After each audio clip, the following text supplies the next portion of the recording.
One of the things that we know about customer experience is a great customer experience in one place for consumers raises the bar for all customer experiences in all places. So just because I have a great experience with one retailer, that doesn't increase my expectation for other retailers.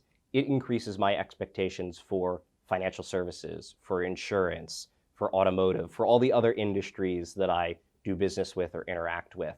And rich media is one of the things that really influences the customer experience. Rich media like images and video really show that feature and functionality around product. It really relays that brand promise and creates an emotional connection between the customer and the brand. So rich media is super important to creating a great customer experience. Creating personalized experience is all about creating relevance and value for your consumer, for your customer, for your client, and sort of marrying together content and data is one of the ways that brands can get closer to creating that personalized experience.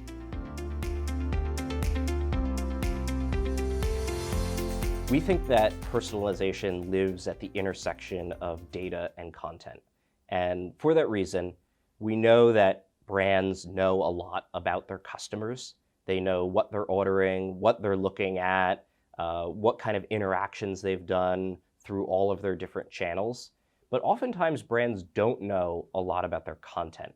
So if they don't know what products are in an image, or what color or feature or functionality is dedicated to that specific product shown in that content, then it's really hard to sort of marry that experience and create a personalized experience. Because if you don't know a lot about your content, knowing a lot about your customer isn't going to help you.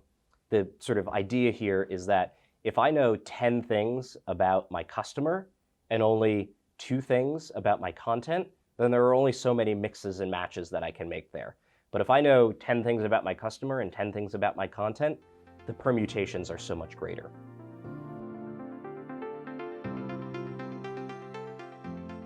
Content intelligence is using artificial intelligence to basically understand content at scale. So it's applying artificial intelligence to understand what's in the content, what's relevant inside of the content. Maybe it's looking at how many people are in an image, what are their ages, so that when I'm creating a campaign and I want to create a personalized campaign, then I can sort of match up my customer persona or my specific customer with images that resonate.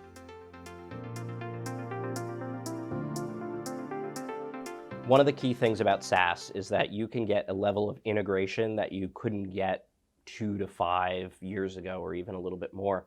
The other thing with SaaS is that you've got now near infinite scale.